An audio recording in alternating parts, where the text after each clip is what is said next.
this the one that's tall enough for me? I'm going to set the precedent by being very note dependent. My name is Amber Dorko Stopper, and I'm the founder of Krampuslauf, Philadelphia.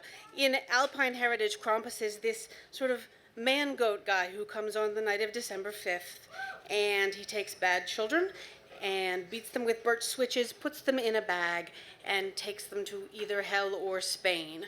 We had our first Krampuslauf in Philadelphia in 2011 in Liberty Lands Park. It was a really word-of-mouth event. We made cardboard masks, little noisemakers with sticks and bottle caps. We had about 75 people. Here's a picture taken the grandeur. This is 2014's Krampuslauf. We had about 400 people.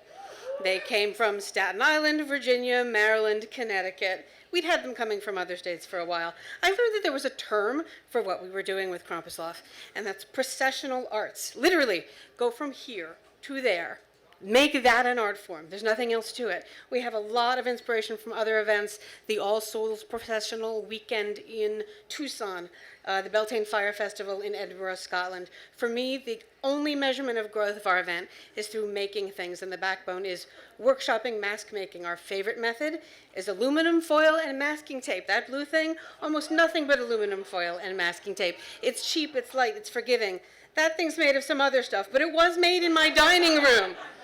Krampuslauf uses a lot of masks, banners, and lanterns.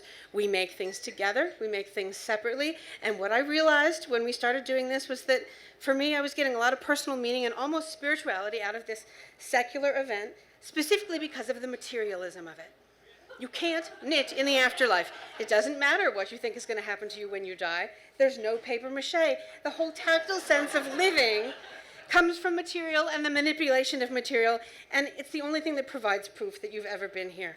Those beautiful lanterns given to us in a tutorial by Michael Wells from Tucson, Arizona, who came and spent a week with us this winter. Yeah, I'm behind already.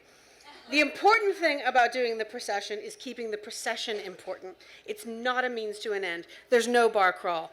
There's no costume ball at the end. There's no sponsor. Going from here to there, you're walking together. Contemporary Americans, us, we're really short on ritual and pageantry and creating temporary identities. We'll buy them. We'll put somebody else's face. It's okay for Iggy Pop to do it. We'll buy the t-shirt. We'll go to the concert. But when one of our loved ones wants to paint themselves blue and change their gender for a few hours in December, then that's some sort of yellow light. We're wrong. We're really wrong.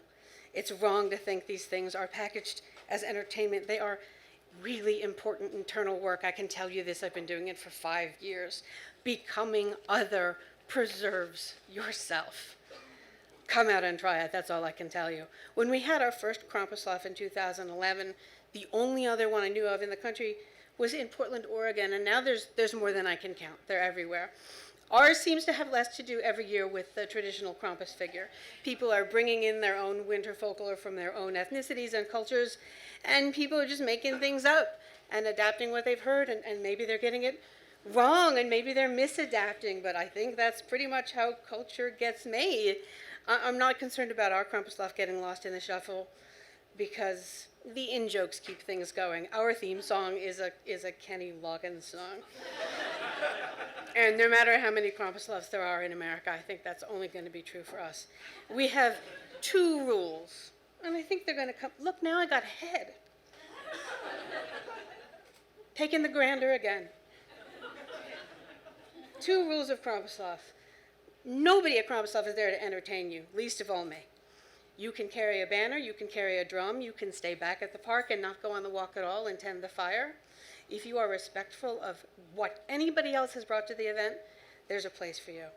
And the other rule, number 2, Liberty Lands is a community-owned park. You're in the park. We're the parents of the kids. That's their park. Do not scare any child that doesn't want to be scared. It is a family event. We've never had a child cry at Krampuslauf. My husband dresses as Krampus every year and spends the night before making cookies with a cookie cutter. He made himself a Krampus cookie cutter. And he goes for the shyest kids. That's just his job. I've seen Santa lines with crying kids, never at our event. And we'll be doing it for the 5th time. please come this December in Liberty Lands Park. My biggest thank yous are to Rick Angeli and the Penn Treaty Special Services District for their generous grants over the past 2 years. Janet Finnegar is the co-coordinator of Liberty Lands Park. Arun once was Zygote, the reddish guy from Portland, Oregon, my first Krampuslauf mentor. Ben Levin is the hairy guy that is my husband. Linda Soffer is the other side of my brain from September through December, and because I didn't put a slide up of them, my children, Claudia and Bella, in their costumes from Krampuslauf last year.